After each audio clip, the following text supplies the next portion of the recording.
Hi, everyone, and hope you're all okay. It's the afternoon here in the UK, late afternoon over in Italy, and going to be evening time over in the East, and then morning over for you guys in the States and Canada. So, and whatever time it is, if this is going on YouTube. So hello to you too.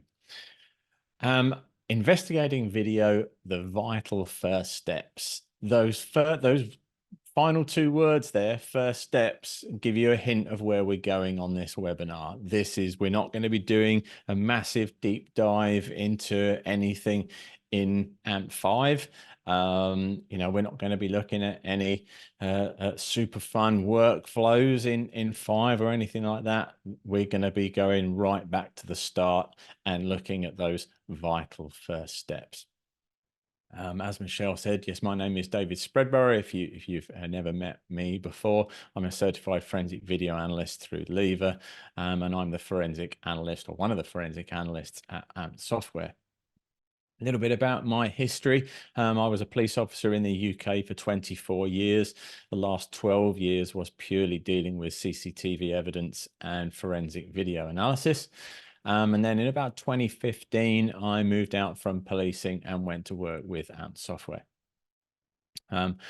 Originally as their international trainer, but for the past few years, I've been sort of dipping my fingers and toes into various pies, and mainly now concentrating on improving the workflow in AMP5 and doing things like this, which is great. And a lot of research and development as well. Okay, so the big thing though is that it's not just a few of us. We are now a pretty big team scattered around the world, in the US, in the UK, and mainly Italy, obviously being an Italian company, but also other parts around Europe. The whole point is that we are a big group of people that are extremely passionate about what we do and extremely passionate about improving image and video forensics within our community and improving the education and training and knowledge within our niche sector of forensics. And yes, we develop the software relating to it, but education is a massive part of everything that we do. And it's really important to us. So video, where do we start? Well, I mean, I think that says it all, to be honest, because a lot of the time it is pretty mind-blowing. I still get fascinated by some of the things that we find on a daily and weekly basis with video, especially from a proprietary and modified point of view. So this is where companies have then done other things to a standard in order for them to facilitate whatever they need to do, usually within the surveillance industry. And it is a pretty, mind-blowing subject. And there's not a lot of information out there from within our community. Yes, there's a lot of the technicals and there's a lot of things to do with standards, but from within our community, within law enforcement and intelligence, policing, security, there isn't a lot of that information. So it can be pretty mind-blowing. And the mind is the first thing that we need to look at. When we're looking at these first steps, it's having the right mindset. There's mainly two types of people. There's the ones that are looking forward, and then there's the ones that are looking back. And it's very hard sometimes to change that mindset, especially when it's new information, and it can be quite scary. And if you're looking backwards, you're sort of saying, well, this is what I was just told to do. There's no questioning of what's going on. There's no questioning of, well, is it actually right? And should I be doing what I've been asked? Because the person that may ask you to do something may not know some of the technicalities involved. If you've always done it in a certain way, it's like, well, that's what we've always done. So you may be in an environment where it's, well, we need to create some procedures. Well, we'll just create procedures that are based on what we've always done or what we always know. there's the other people, and then there's the ones that are looking forward, and they form and test theories. And it's like, well, what's going on here? Is this the reason that this is happening? Why have I got information perhaps in a proprietary player, and then I haven't got that information in something else? Or I'm getting more data in AMP5 than I would do if I put it into this player or this analysis tool. What are the differences, and why are there differences? Have you got forensic rigor? So have you got is it forensically sound, some people would say? So can I backtrack all the way from what I've created all the way to how it started on that DVR or MVR? Have I got a forensic pathway reversing all the way back to how it started for integrity? And you've got a fact-based workflow rather than being subjective. And it's like, well, that's what I was, that's what we want to show. It's well, these are the facts. And if you stick with a fact-based workflow, then it's very easy when you're further down the line in the courtroom, because everyone would agree it's a fact. That fact can be proved. There's no issues. It's reliable. So having the right mindset is one of the first things. Second step really is having organizational responsibility. It is now massively important because video and digital multimedia evidence is in so much of a law enforcement organization. And all the way from identifying where that footage is, to acquisition, storage, handling, viewing, the processing, the analysis, all the way to then the presentation of it, there needs to be some organizational responsibility. You can't cope with that yourself as one person or one unit, because there's so many other sort of connected strands to it. There are some places that don't have that. And then rather than sort of getting bogged down with the correctness of it, they'll miss out some of the processing and the analysis, and then they'll go straight from storage and handling. There's no one involved in acquisition. So it's just like, well, can you send this to us? Can you send the footage to us? So the footage isn't acquired forensically. And then it's just viewed online. The processing is done online according to whatever capabilities is in that system.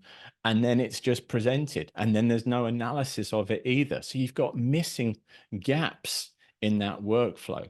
Having an entire organization look at it from and have responsibility for digital multimedia evidence, whether it be in audio or video, is going to help you. So that's another vital first step to work towards having that overarching responsibility. You can imagine if you didn't have that, you think of a car coming off of a car in a car factory, is that when it comes out, it's got everything working. It's got four wheels, it's got a steering wheel, it's got everything that a vehicle needs. But there's been various different departments in the construction of that vehicle. And if they're not talking together and getting everything right, the vehicle's not going to work when it gets to the end. That's exactly the same, especially with CCTV, is that you want to avoid the problems at the end by making sure that that piece of CCTV evidence starts off correctly and goes through the entire criminal justice system correctly. So a bit of a wrap up on organizational responsibility. Overcoming video challenges is not simply down to a video unit.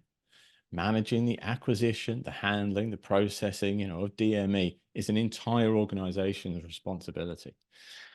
And a video unit, especially you, and I do feel for you, especially some of you in the smaller video units out there in the world, you can't investigate that media properly and correctly if the data that you're getting is already compromised because of how it's been acquired, how it's been handled, how it's been processed.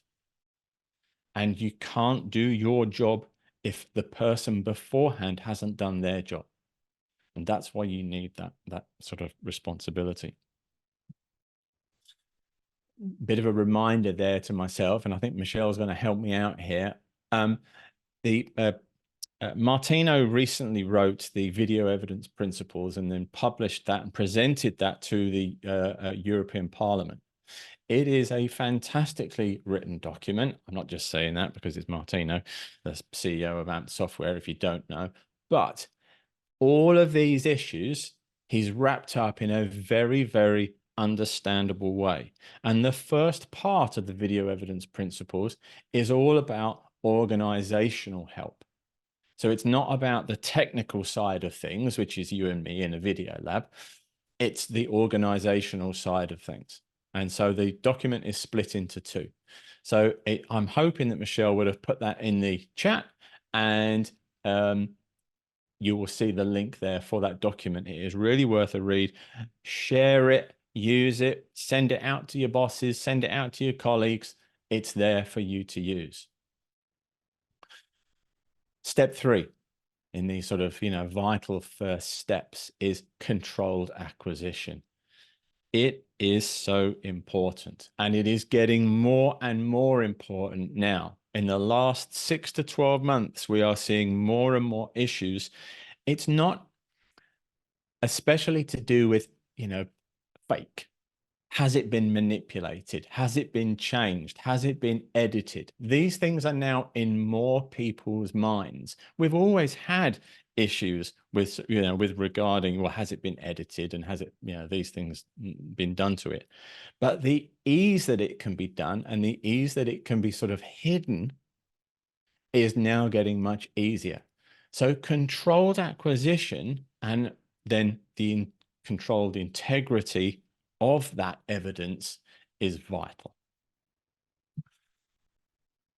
We haven't got time today to go into all the issues surrounding acquisition. So last year, I think it was last year, it might have been the year before last, we done a blog series on CCTV acquisition.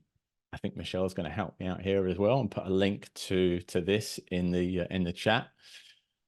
We start off all the way from the basics, what is CCTV, and we go all the way through all the issues surrounding CCTV acquisition, from searching for it to just going out and collecting it and recovering CCTV to the big issues of today, which is the public submission of CCTV and video evidence. Mrs. Smith at the corner shop has no idea about video evidence. She has no idea that her system can export into 5 different formats. Which one is the correct one? Which is the one that's going to give you the right timing information? Which is the one that isn't going to be transcoded? She doesn't know that. And why would she? And so putting that over to the public is a massive danger, and we have to deal with that and understand that. So have a look through that blog series. Again, it's there for you to use, and it's on the AMP blog. The benefits of controlled acquisition are quite a few. One of the big ones is the overall speed of the workflow. I spoke to someone a few months ago, and they said that now a lot of their detectives are just pulling drives. And so even for 1 hour from one camera, the video unit just gets a hard drive, and their backlog is huge. So they're being told to go out and recover the data forensically by extracting the hard drive. But that's then putting so much work onto someone else. And so the detective's job is quite quick of pulling that hard drive, but then the video labs unit is then increased. So by having the control all the way through and by managing that acquisition correctly and ensuring that, well, okay, I'm going to make a decision on scene to acquire this correctly using this method and validate it, then in the video lab, that's their workload reduced. So you're balancing out the workflow and you will speed up eventually. Yes, you do have times where you need to extract that hard drive. It's completely normal, but there's an imbalance often. You're going to reduce the risk on integrity and authentication.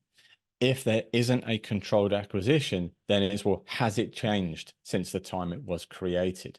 Is it a true and accurate representation of that which it purports to be, which is authentication? And I'm not just talking about deepfakes there. I'm talking about the times when timing isn't authentic. The aspect ratio isn't authentic. Color might not be authentic. That is what is authentication. And you can then correct footage to become authentic in certain circumstances. You can correct the timing if the timing is off in your acquisition.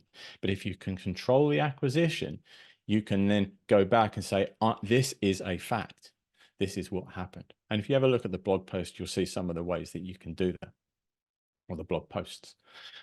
Also, dramatically increases your chances of restoration and improved enhancement. If you're starting off with your best evidence, which has gone through no changes whatsoever, then your chances of being able to correctly restore and enhance that to answer a question is going to be dramatically increased. Because the moment something changes in that process, like a transcode, then you're going to reduce the quality of that data, and you're then going to reduce your chances of that license plate being recovered. You know, a good shot of the logo or the face or what the telephone number was on the, you know, the front of the phone that was captured from the CCTV camera in the lift. And yes, you know, we've done it. But any slight change, you're going to reduce your chance. So having a controlled acquisition and starting off at the best evidence is your best chance to make, you know, all of this so much simpler. And I know it's difficult. And I know we haven't got a million people out there, you know, doing this sort of stuff, but it is something to work towards. If you haven't, and all you're left with is something that has been, you know, sent in by someone, and you've got no idea what's happened, and you've got no idea that, you know, what has gone on, what the device was, how it was acquired, or anything like that, put it in your notes, put it in your report. Be open and transparent. Like the sentence there says, is that I have not received or been made aware of any documentation surrounding the video recording device, the acquisition of the received data, any processing of the data before submission as evidence, or the individualization of the data through a cryptographic algorithm. So you've got to then start that by doing the hash at your moment in time, because you've never been given that before. And there's a key word in that, and that is data. What you are getting is data.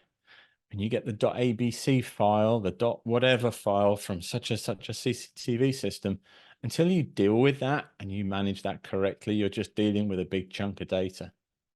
You know, and it might, the video is going to be in there, the audio may be in there as well. Timestamp especially may be in there. And you may have other data as well, camera information.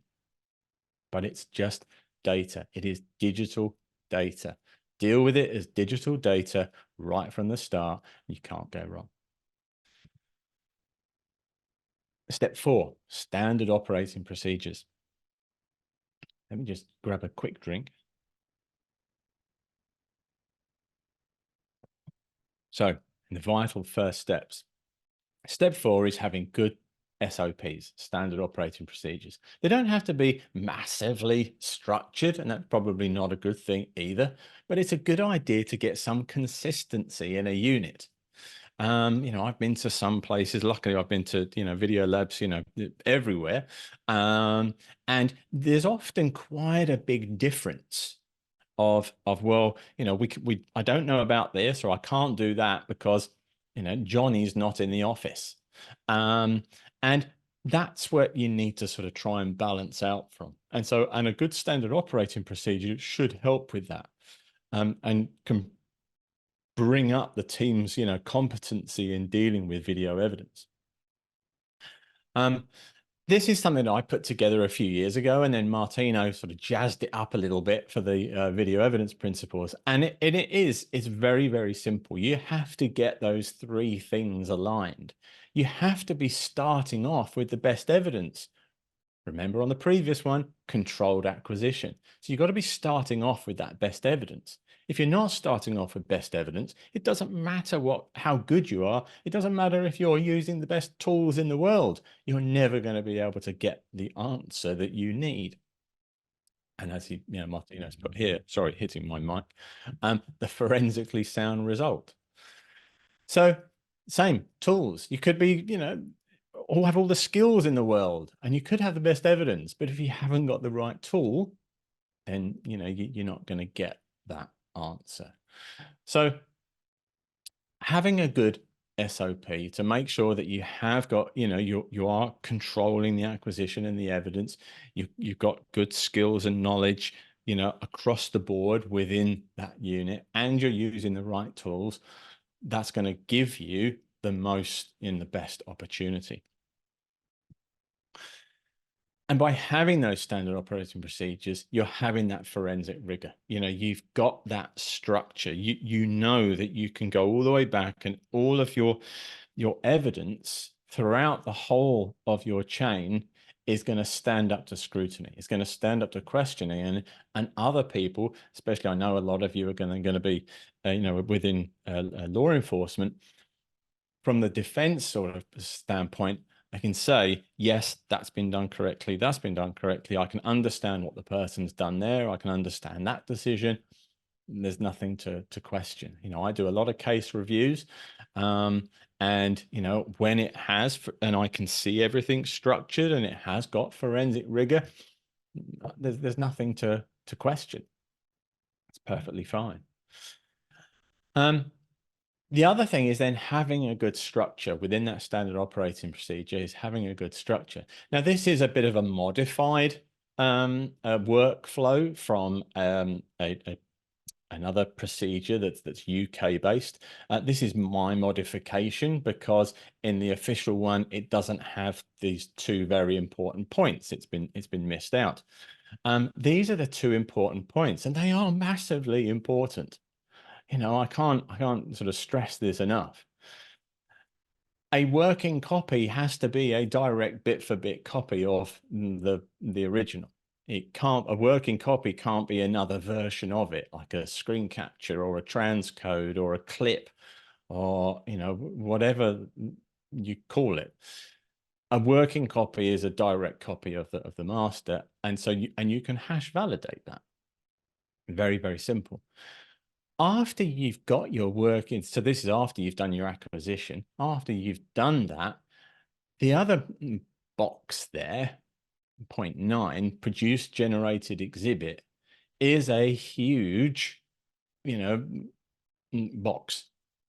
There is a massive amount that goes into that part, because that's then, okay, here's my files that I've recovered. These are the questions that I have. These are the tasks that I need to do. How do I get to that point? What do I need to do to that multimedia to get to the next point, to answer the question or complete the task? If it's just a timeline of a person, moving between systems and cameras, well, how do you deal with each of those exhibits? How do you deal with each of those items? So it is a huge part, and unfortunately it's missing from this document. That's why I've added it in. So let's look at that one part of that, generated exhibit. Here it is. Here's the sort of rough workflow. And it's broken down into 4 main parts: analysis, processing, presentation, and then your conclusions. Your conclusions may just be the completion of the task, because it may be as simple as, can you tell me what the frame rate is? And so you may go directly from analysis all the way to completion of the task. But you've got to do that analysis. And a lot of the time, the analysis is missed, unfortunately. You can break down the analysis into 3 parts. And for those people that have seen any of my webinars or been on any of my training, you'd have heard me, heard me say this before. but exhibit, data, and then visual and oral. Exhibit is, well, who created that item? When did they create it? How did they create it?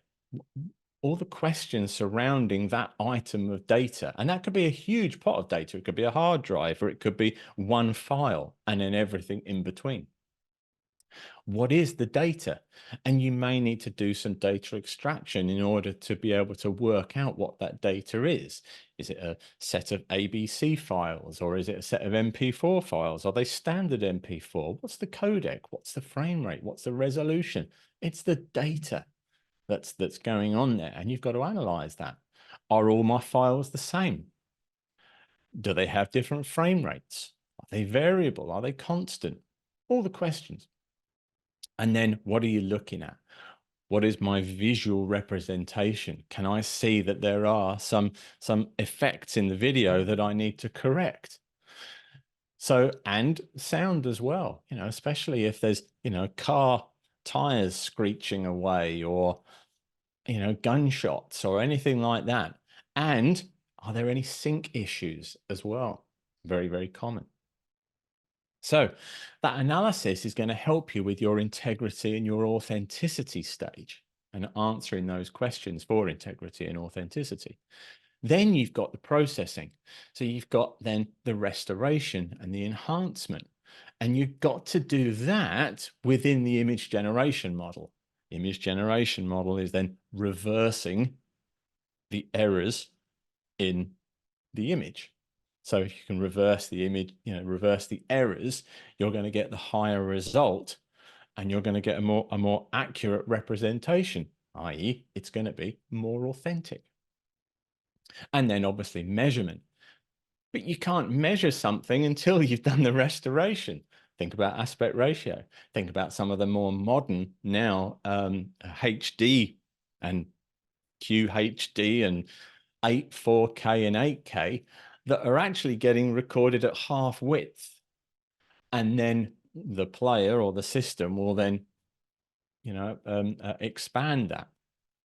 Sometimes there's some issues there. So, you know, until you do the correct restoration, you can't do the measurement. Then we're moving on to the presentation. What are you then going to create? And this is your new exhibits. These are your generated exhibits. Think about the previous workflow.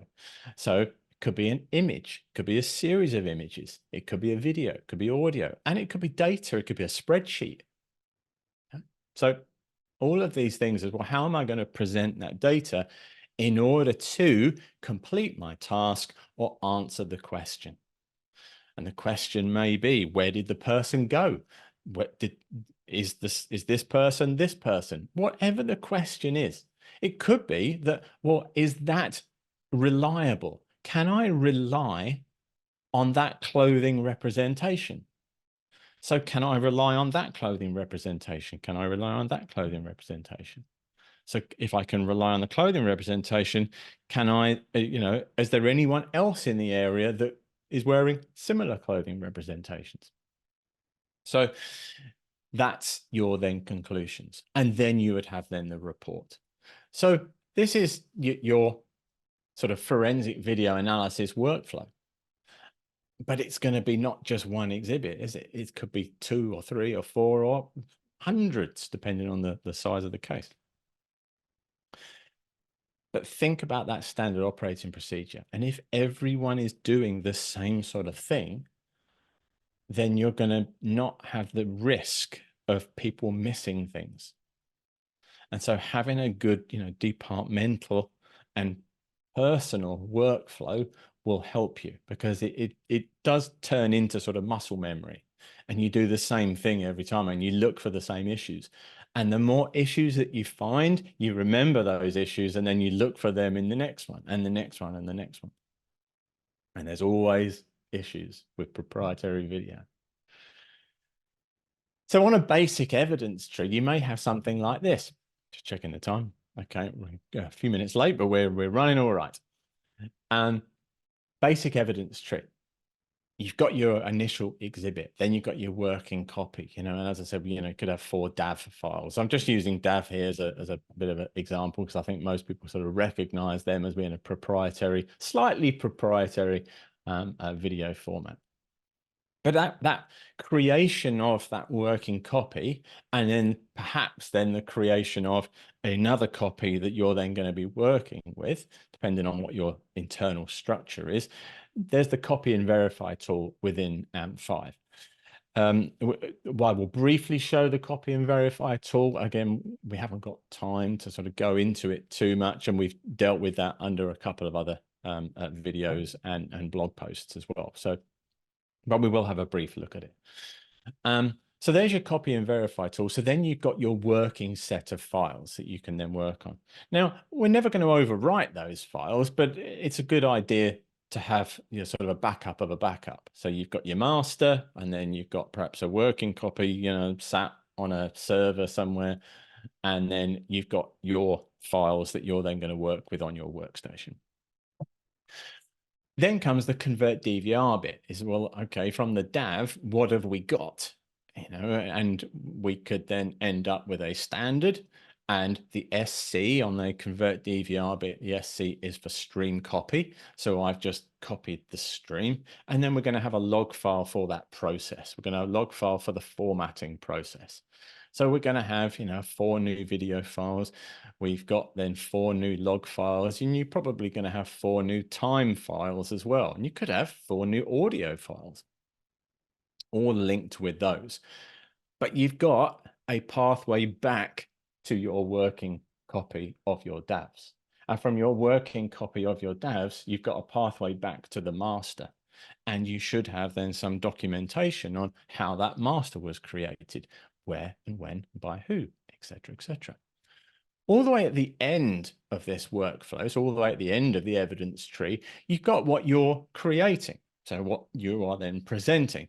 And they're going to be different exhibits, obviously. So, you might have then one MP4 video because you just need a video, and it's going to be, half of perhaps MKV2 and half of MKV3 that you've then timelined together and done some stuff to it and some annotations and whatever you need to do in order to answer the question or complete the task.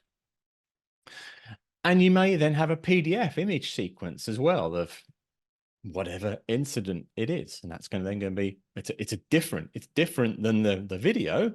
So it's going to be a different exhibit. And then you would have then a report dealing with all of those.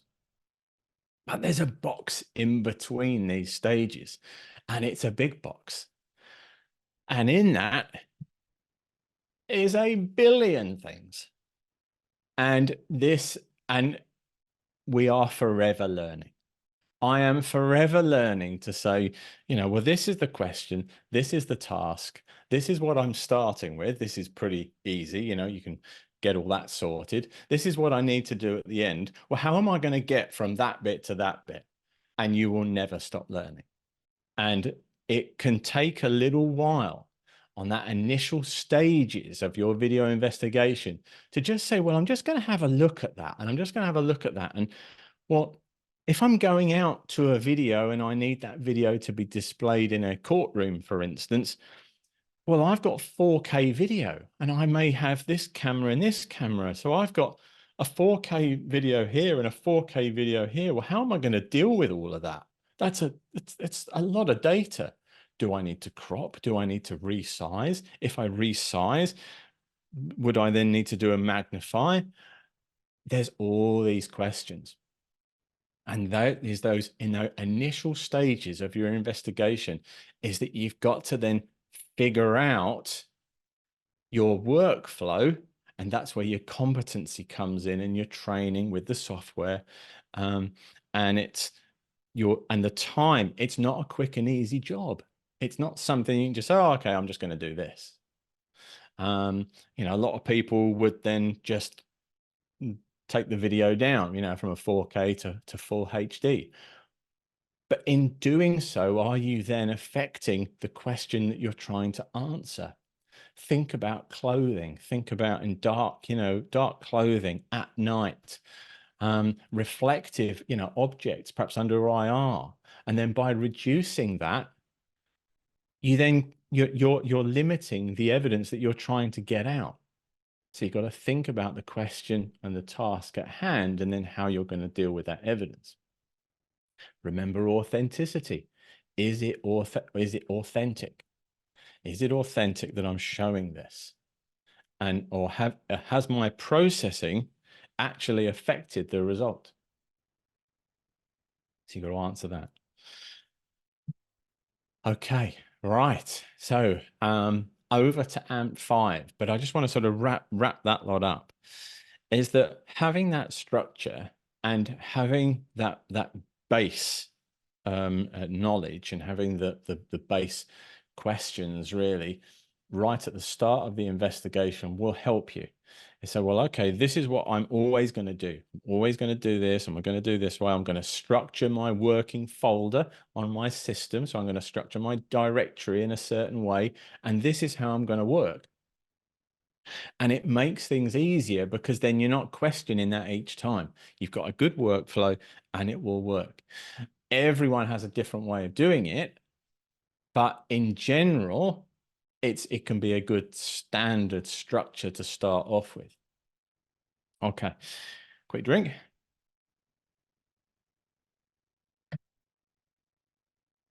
And let's see if we can, how are we going to do this? There we go, escape. Here we are in 5. And anyone that's been on any of our webinars or watched any of our things before, this is usually where things go wrong. All right, first thing is, I tell you what, let me just go to details here so we can see that a little bit better. Yes, and first thing is, we just saw a couple of thumbnails. So first thing is, can in your system, I've got a standard video container here. Look, I'm seeing the extension. Remember, you can turn extensions on and off in Windows Explorer. So I'm seeing the extension .avi, that one's a .mp4. And then we saw the thumbnails, which would suggest to me that Windows and Direct Show is being able to decode that video information. So again, first things first. We've got an AVI, and we've got a big long file name here. We can see we've got NVR, and then an IP address, and then a name, and then we've got these numbers here: 2019, 0319, etc., etc., etc. too. Okay, I've got a pretty good idea that that's going to be perhaps the time to and from. This is really important if you're using some automated system for members of the public to send in that video evidence. Make sure that those automated systems are not changing the file name or structure in any way. This is forensic evidence that someone is submitting that hasn't probably been acquired in a very forensic way, but let's not get bogged down with that for the moment. But this is forensic evidence, and so it shouldn't be changed. File names are vitally important. And so make sure that if there is some system in place, make sure the file names are being retained, because it can help you. Let's just drag that into 5 for the moment. Dragging it into 5 brings up the video loader. Drag and drop in AMP5 is different than loading a video. You can see we've got load video, okay? Drag and drop does some checks, and we'll look at some other things for you as well. So there are different ways of loading video into 5 for different reasons. Try and use drag and drop or any of the automated processes in as more than you can, because we do a few checks and we then can take over a few things. We'll always give you a question. If we need to do something, we'll always ask you. So always consider drag and drop first. I've loaded the video in, and we've got some, we can see some information. We've got visual information. The first thing I'm going to do is just see if I can scrub. Yes, I can, and everything is looking fine. I've just got some notes on my other screen here to keep my brain in gear. And I'm now going to just open this up in advanced file information. So we've got this information here. I've got the video. The first thing I'm going to do is, well, okay, what am I dealing with? We've got, if I just close my assistant for the moment and then go view and tools, we've got a basic file info here. So I can see that we've got some basic file information here. It's H.264, 25 FPS, and the amount of frames. But remember, you've got the advanced file information here. First thing I'm going to do before we go into this is just start my frame analysis, because that's going to take a few minutes and then we'll come back to it. All right. So we've got visual information. I can see the scene. I can see, when we're talking about authenticity, is it where I think it is? Think about Google Maps as well. I use Google Maps a lot. So yes, that matches, especially if you can't get to it. Is it night? Is there any timestamp? Is there a pixel embedded timestamp? When we've loaded it, have we extracted any data timestamp? And then if we've got a pixel embedded timestamp and we've got a data embedded timestamp, and if we've got the timestamp in the file name, is everything matching? Is everything saying, yes, okay, it's the same time, that's the same date and time, that's the same date and time, or are there differences? If we have a look in media info, where are we going? Yes, media info. You'll see that we've got our MAC times. We've got file creation, modification. Well, let me just put that there for the moment. Now, some of you are probably thinking, oh my goodness, what's this misencoded pictures and when did that come up? I am using a new version of AMP5 that is coming out very, very, very soon. So I'm going to be giving you a bit of a sneak preview to some of the things that are coming out, including this bit of analysis here, which is really handy. So there we go. You're privileged to see some of this.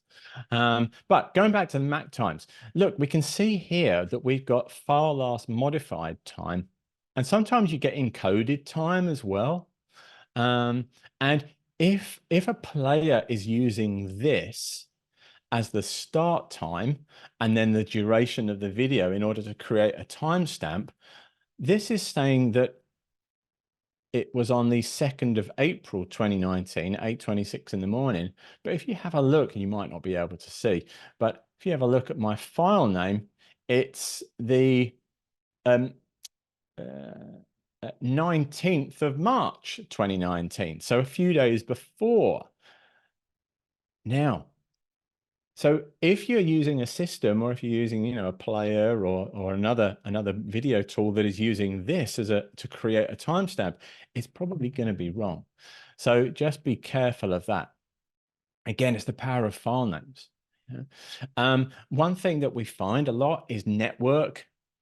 When something gets written, that first file that gets written on the PC, is because the PC client CCTV system has said, okay, I want this bit of data, and then it brings the video data over using a sort of a network transport protocol, and then it gets containerized on the computer. And so that's when the file thinks it's been encoded and written.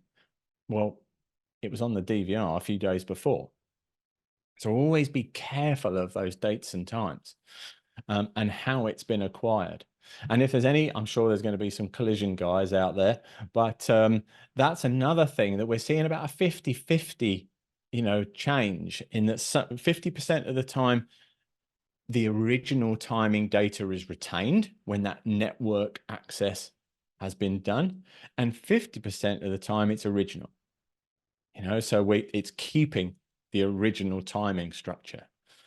I know it's a minefield, isn't it? Remember that emoji, head blown.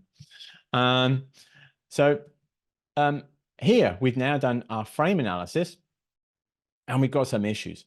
We can see that we've got, PTS not applicable, not applicable, not applicable. What's all this going on here? AVI doesn't allow for that data. it's not, the timing information is in the container. It's not in the stream, it's in the container. And AVI doesn't allow for that. So if you've got one of these raw streams that are in an AVI, this is why you're going to see not applicable here. So because it's not in there, it's not in the container, so it hasn't been able to be read from the container. Another thing to point out, and it happens a lot in, in proprietary video systems, especially over a network, is you do get misencoded pictures. Something has happened in the creation of this video file. And look at this, we've now got 51 misencoded pictures. Now we now do a check for you and tell you, and then you can copy this data out if it's going to be relevant to you, for you to make a decision. So always have a look at that data analysis, because it could affect your timing, and it could affect, like, do we need to go back out and try and do another acquisition if it hasn't been acquired correctly, etc., etc.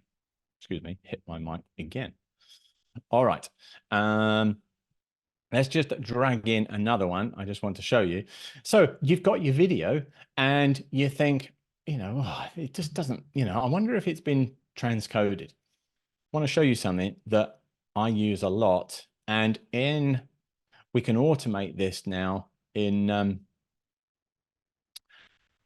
AMP to authenticate. That it has a filter in the video module. It has a filter for looking at this automatically. So if you've got a really big video and it's very, very slight, having it done automatically in AMP to authenticate makes it so much easier. You may not be able to see it. I'm hoping that you can see these sort of, like, I call this like a parquet flooring effect here. And you can see it here, and I'm just going to hit play. Oh, what's going on here? There we go. There we go. So I'm just hitting play. You can see the sort of, the little black specklies that are going on. All right. What I'm watching here is a transcode of this. So let's say, for instance, everything looked as if this was original. Remember in our analysis stage, we looked at the exhibit, we then looked at the data, and then we looked at visual. This is one of the things that I look at from a visual perspective. I'm looking at these little bits here, and I can see, and you may be able to see it, there's a bit of a sort of a flash, and it sort of it goes blurry and then refreshes, and then blurry and then refresh. Oh, there's a cyclist, but we will ignore them. And then there it goes. Well, that's your GOP structure.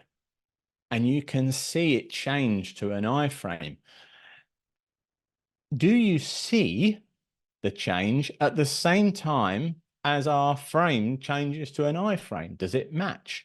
If it doesn't match, that's your biggest clue that it's bit. So I'm just going to go to a change. There we go. Right. So there we go. Frame. So there's a change. So that's a change. And there is our iframe, but it's shown as a P frame. And this is because this is a transcode. It's been transcoded. It's been changed. It's not the original. And so your chances of getting a license plate, your chances of then, finding other very, very small pixel level detail will be reduced because of that transcode. And because of that transcode, have you lost timing information, etc., etc., etc. So your 3 stages. All right, let's move on. I knew this was going to be tight. Again, people know me and I can waffle for hours.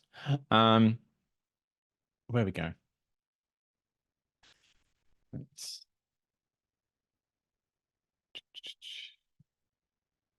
Next one.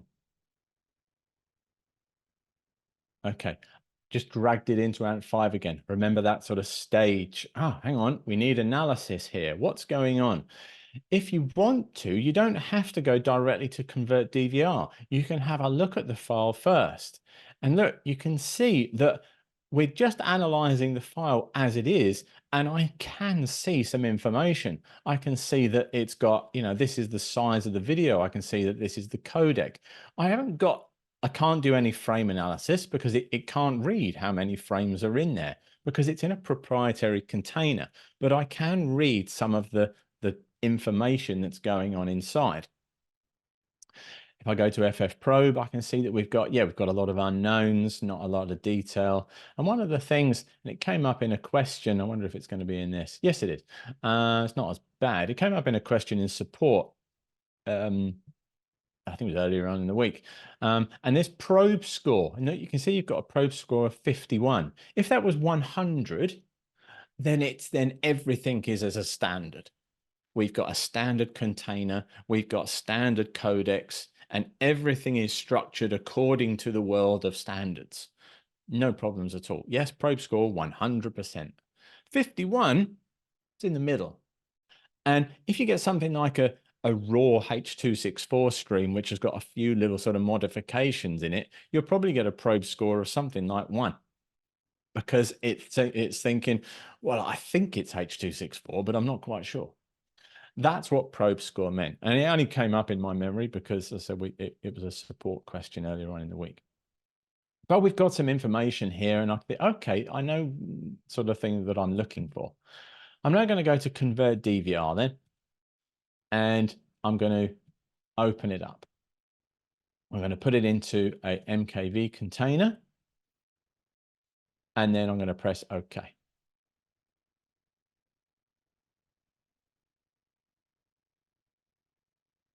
And I'm going to close that for the moment. So we've done a process in order to get that in, and then this is what's now in my file, or with my file. We've got the clean video stream.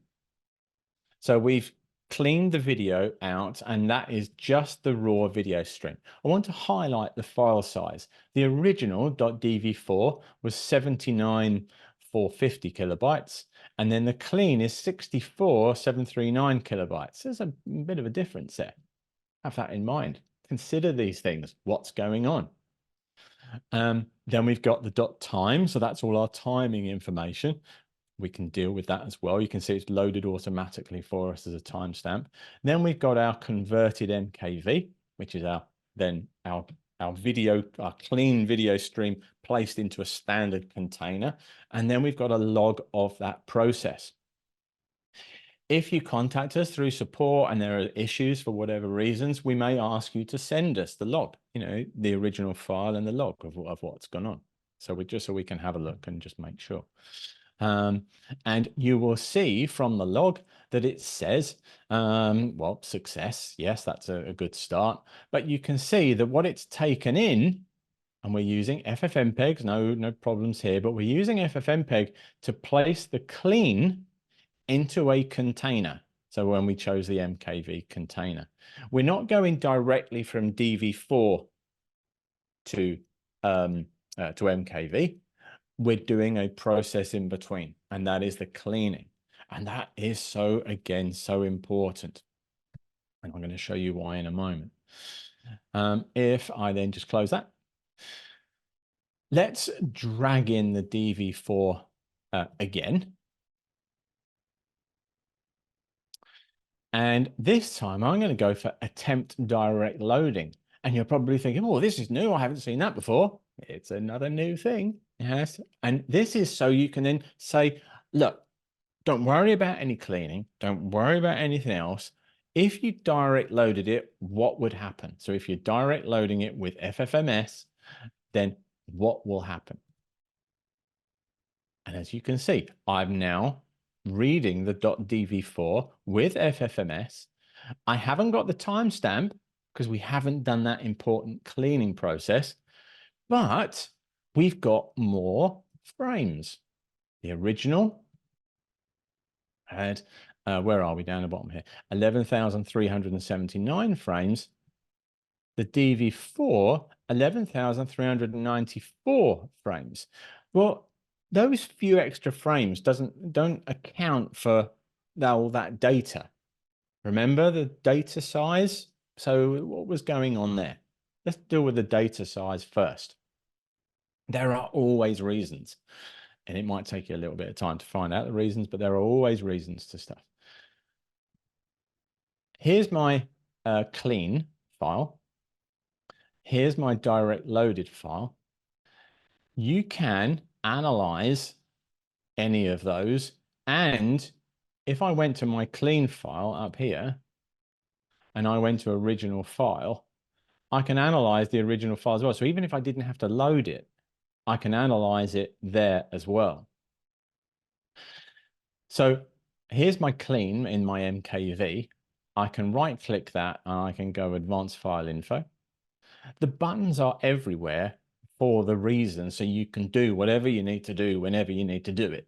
And so that's the reason why you see all of these things, and you see, you know, convert DVR boxes everywhere and advanced file information boxes everywhere, because you're always thinking and there's always questioning, well, what's gone on there?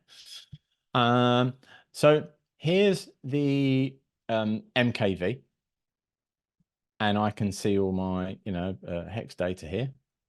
And let's now go to, well, let's do it from here. So let's do it from the original file, so advanced file info. So now we're going to open up the DV4, and then I'm going to go hex view. Okay, so this is the DV4 file. I'm just going to scroll down a bit, and just I can usually spot the big bits. Let me just make it a bit bigger. My eyes are going to go in a minute, I can see. Where is it? Let's scroll down a bit more. Oh, there we go. See let's go down a bit more. There we go. Look, see all this data here? It's throughout the whole file. What that is, I'd need to do some more digging. I don't know. Have I got a DV4 player? You know, is that a sort of a holding space for audio? You know, did the system have capability for audio? Remember that controlled acquisition? Has anyone taken a picture of the back of the DVR? Has it got a mic input in?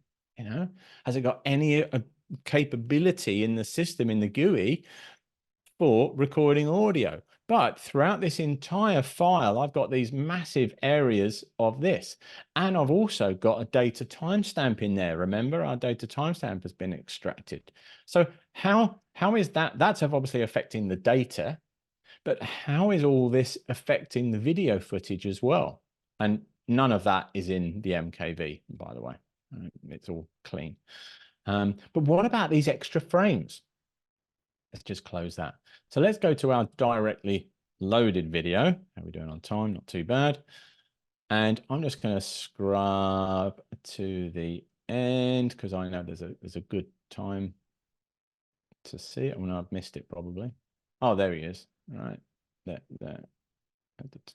we go. All right. Look at this.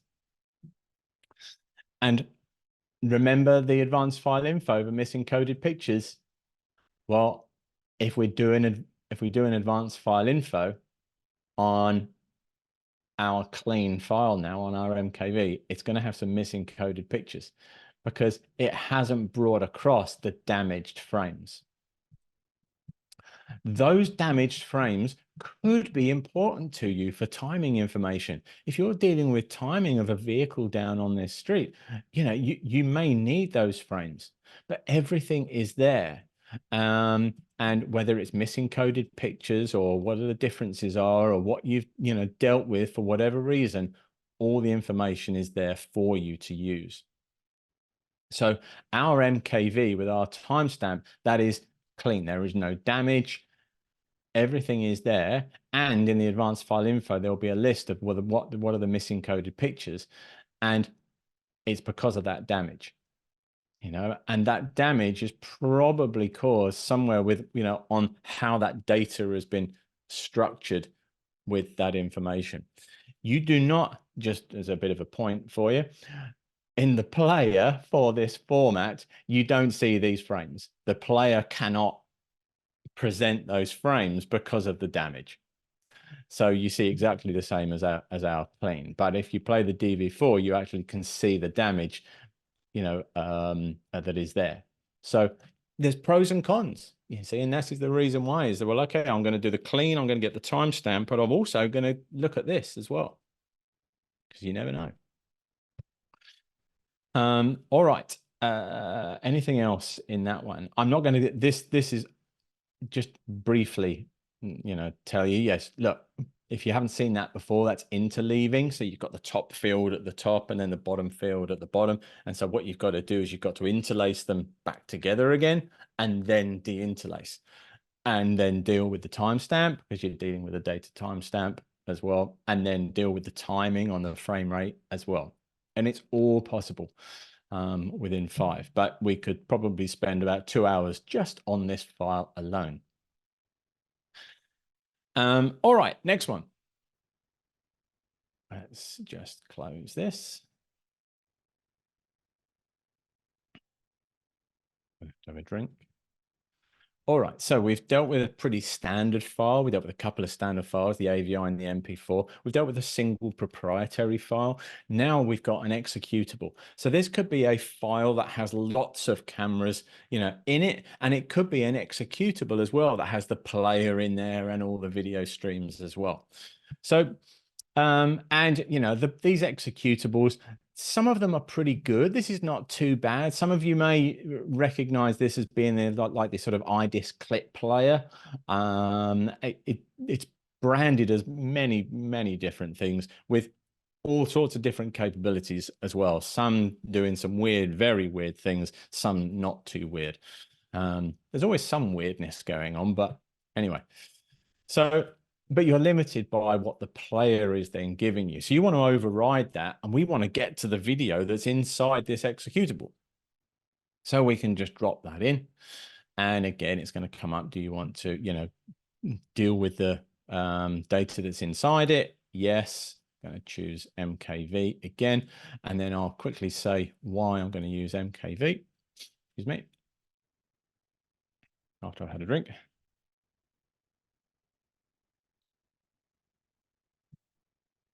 MKV in practice is probably the most common in flexibility. MP4 has some restrictions. AVI has many restrictions. I don't tend to use AVI unless absolutely necessary. MKV seems to be the most flexible. Sometimes MKV doesn't work and it needs to go into MP4. You really have to be flexible. You've got to have that sort of, remember that questioning approach. Not that, oh, it just doesn't work, so I'm going to screen capture. It's well, okay, why can't I do that?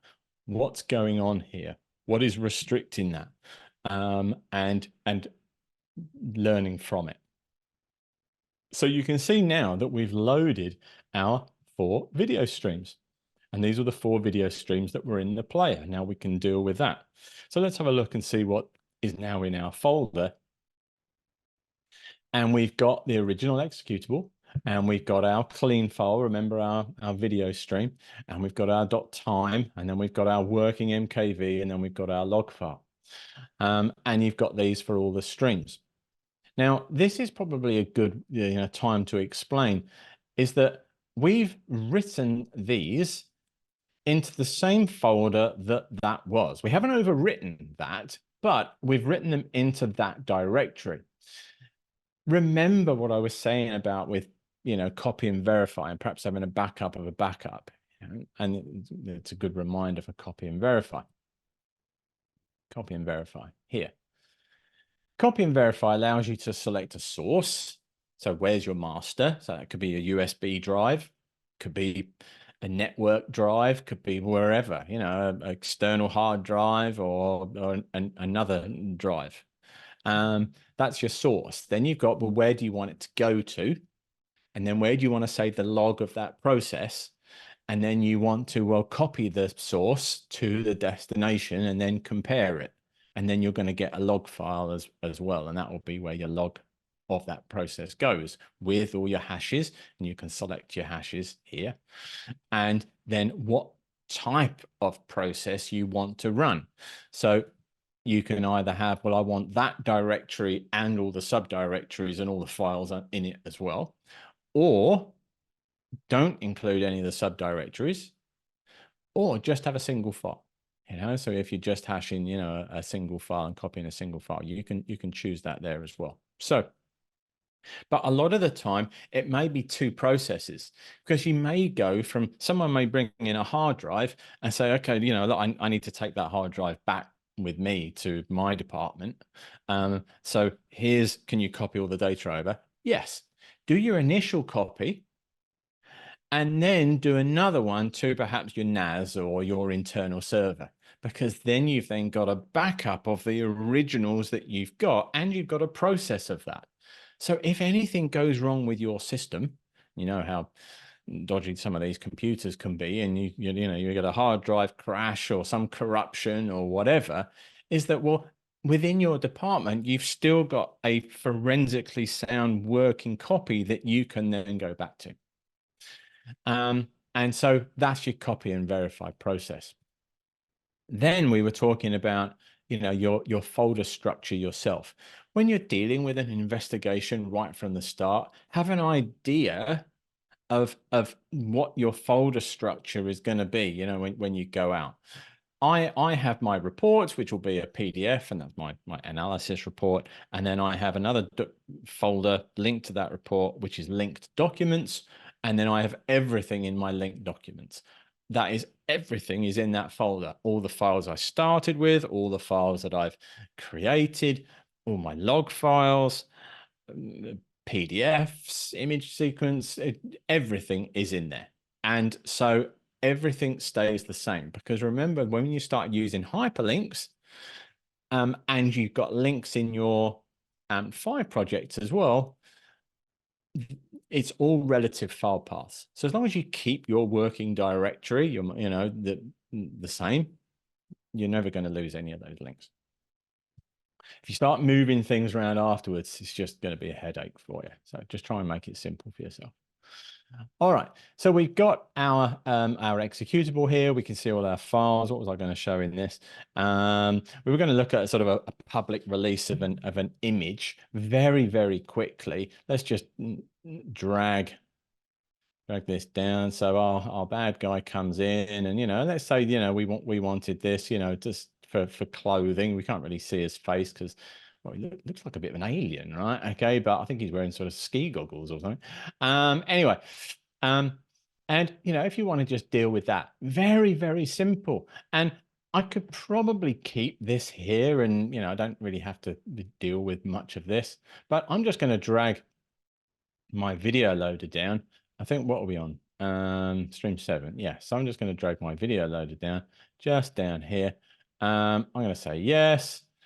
I'm going to just rename that and put that sort of, you know, wanted. Oh, can't spell. And I already saw what frame I was on. There we go. And then, you know, one of the things that I think it takes a few seconds of, I know what, you know, everything's been dealt with correctly from the start. I've got my full acquisition. I've dealt with all my files. I've extracted my image here. And now you can do something to it very, very quickly.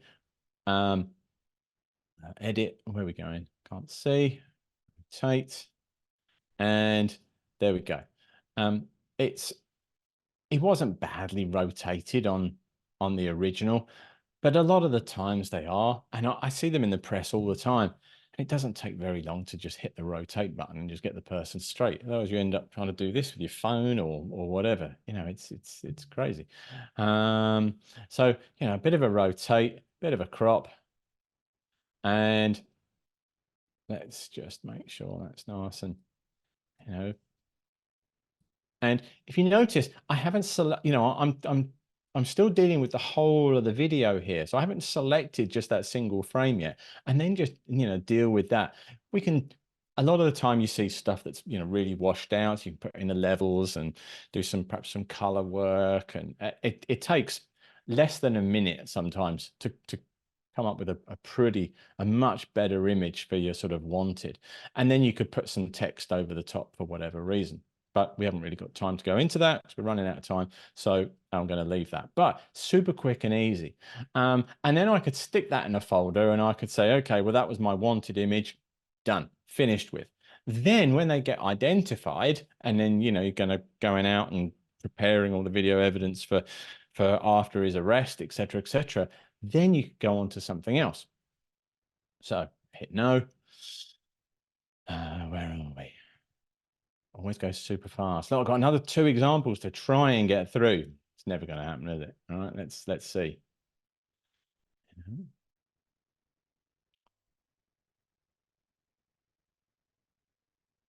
Nearly there. Quick time for a drink.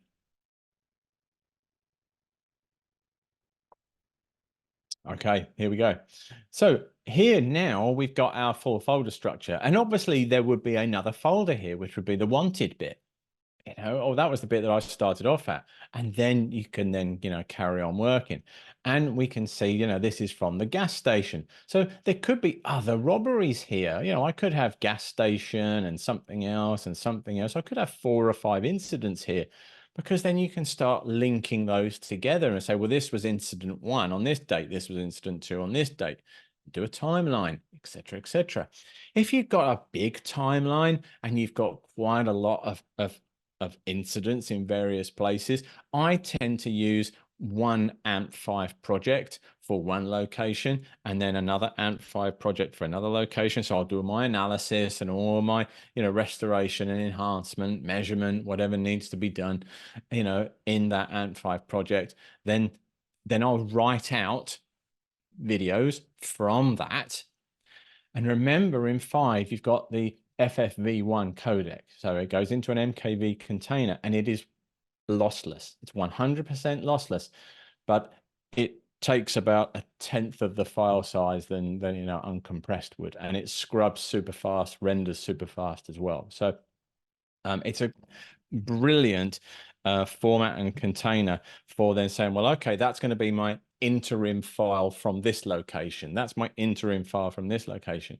You can then have an AMP5 project for all of your interim files to create your final timeline.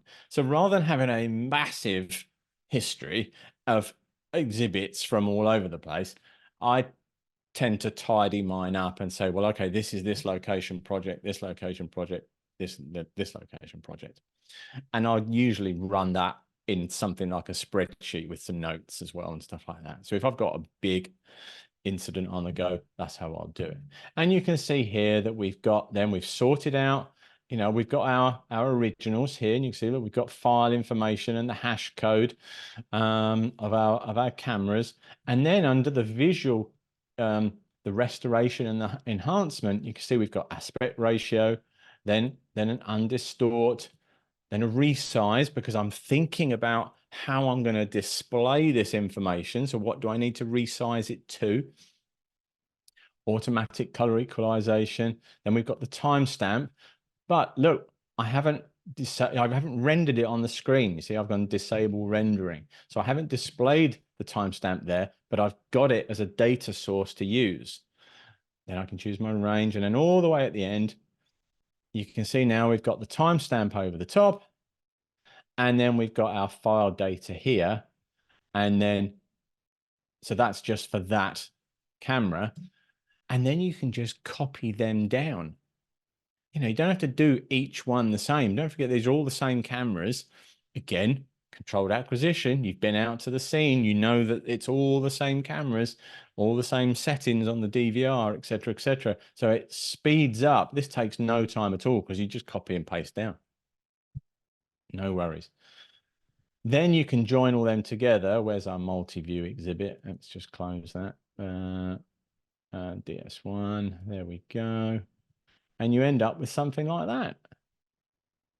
And you'll see as he comes in, how are we doing on time? Not too bad. I'm going to quickly, you'll see as he comes in, all of these, because of the work that you've done in sorting out each one and restoring and enhancing each one. Where is he? There he is. Each one is now accurate. So it's just make that there. Okay. And even though that's frame number 1452 from that file, this is frame 730 from that file. But look, you see, it's the same moment in time. These frame numbers are really important, because if that is being questioned, then everyone is talking about the same frame from the same file. You know, I get some compilations sometimes, and you've got no idea how that compilation has been made. Nothing's frame referenced, nothing's referenced back to the file. I know that that's the file that has been used, that's the frame number, and I've got a document that explains where that file came from and the integrity of that file.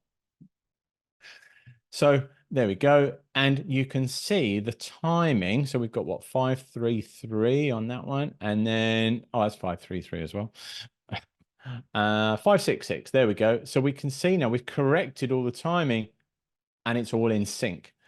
Remember, it can't take the same image. Some of these systems, they can't take the same image at the same moment in time and then record. So very often you're going to get that millisecond difference. So it does take a bit of work. And this is just on the same system. Don't be worried about having real difficulties and having to explain that some things aren't, you know, frame accurate, because if you're using different systems with different time bases, different frame rates, different recording capabilities, getting them all synced up is nigh on impossible. So you just got to explain perhaps that, you know, you may have a 1.5 second, you know, error rate in your syncing, but you have then done a visual sync at certain points, and just explain it. It's perfectly natural because it's really hard to do. Okay, so, you know, wanted person all the way through to sort of, you know, court and presentation. Let me just, new project. Do you want to say current project? No. Let's see how we're doing. Let's see if I can do these. Writing. Oh yeah, that's a bit of a shame. Now, well, I tell you what, I'm just going to mention this. The test card, which is here, I'm hoping that Michelle will put the link to the test card on. It's really worth, this is one of the amped test cards. I am in the middle of building another one. You know, these colors and the grayscale ranges, you can validate yourself because each of these individual components have been created. So, you know, if I go back to here, you can see as I'm, you know, hovering over here, I can see that we've got a 25500. So my pixel is saying those color ranges, or that RGB value, sorry. And you can see, yes, 25500. So 00255, yes, 00255. I'm just reading over here. My gray scale ranges, I can see, yes, we've got 38 luminance, yes, 115 luminance, yes, 217 luminance, etc., etc. So the ANT5, this is all in an ANT5 project. So then you can then write the file, and you can then write the file like a MKV FFV1, completely lossless, and you can confirm and validate that it is completely lossless. And then you can have a look at some of the transcoding options, MP4 H.264, and the difference in the values. And then you can see those values change. If I just quickly load up another one into this, let's go test card MP4 rather than the uncompressed MKV. And you'll see now, and this is what I've used, and I used the default MP4 H.264 values. You can see now that, yes, okay, we've got good luminance. So our grayscales are all fine. If I go over red here, we've got 25400. Well, that was set for 255. So we've lost a tiny little bit of red, you know, one value out of, you know, 255. Down the bottom here, 180, 16, 16, 180, 16, 15. So we've got a little bit of a change here. So you can see what the differences are. And then remember video mixer. Whenever you're doing testing to say, well, okay, I'm always going to go out to this. Remember video mixer and your similarity metrics. And have a look at that. Video mixer, remember link, and then video mixer. And then have a look at your similarity metrics. So then you can then identify how different certain things are, like the original to what you're presenting in a court. You know, yes, there's going to be some differences, but is there a dramatic difference, or is there just a very slight difference? If you need that data, it's there for you. How are we doing? We're nearly there.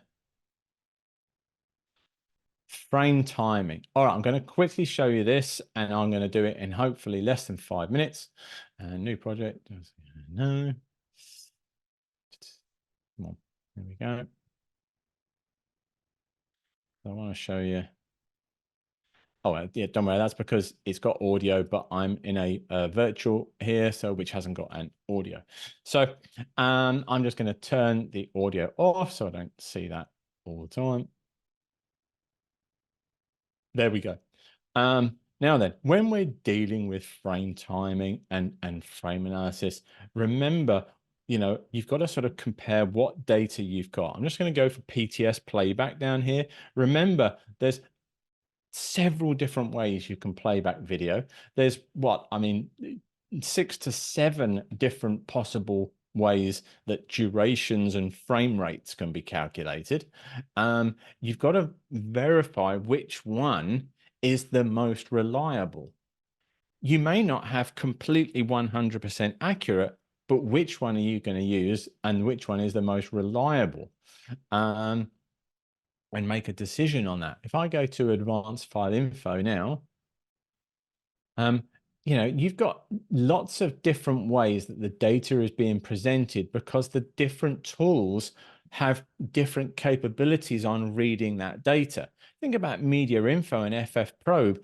They're using the same libraries at the back end, but they're reading those libraries differently. So you can end up with slight differences, or you can end up with pieces of information in one, but not in the other.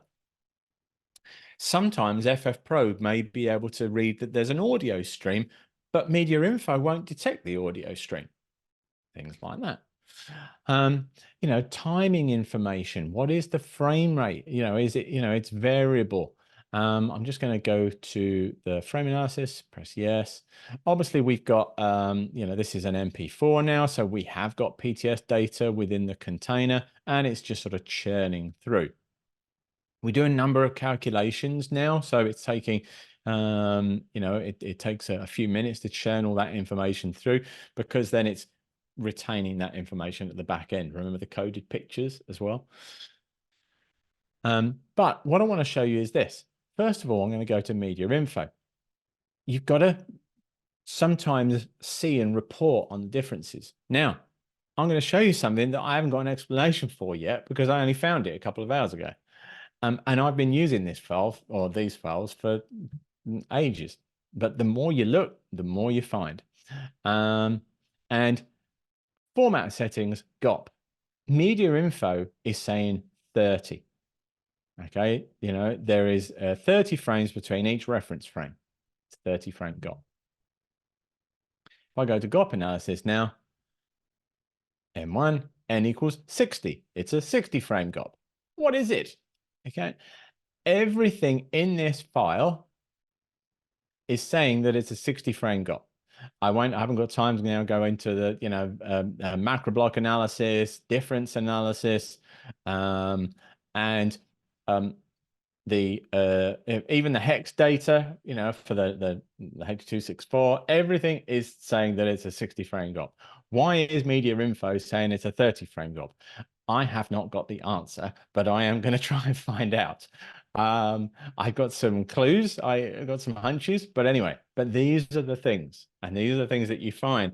And it's like, right, okay, is that an issue? Do I just need to document it for my investigation?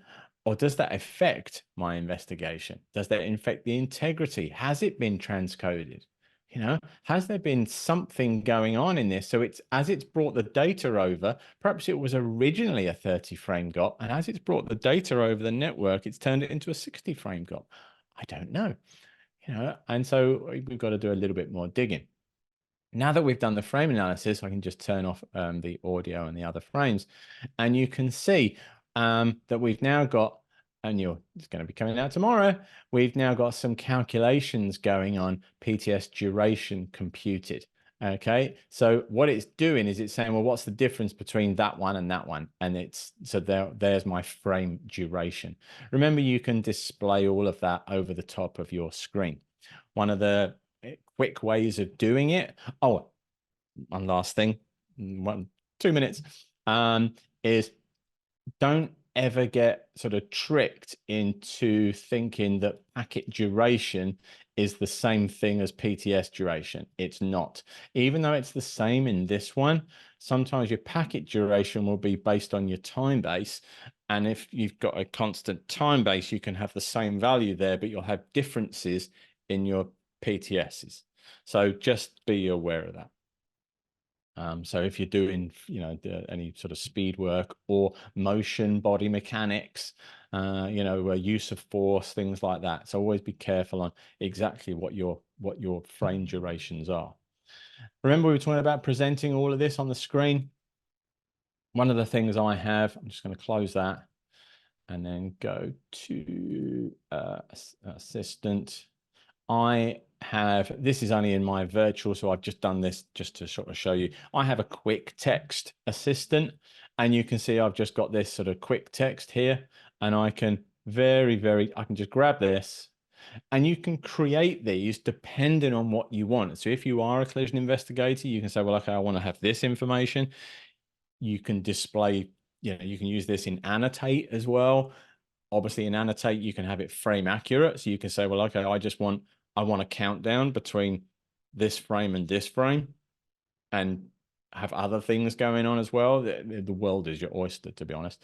I'm just going to copy that and then do an add text. So this is one of the things that I would do straight away. If I'm looking at a file, I'm just going to then do an advanced file info.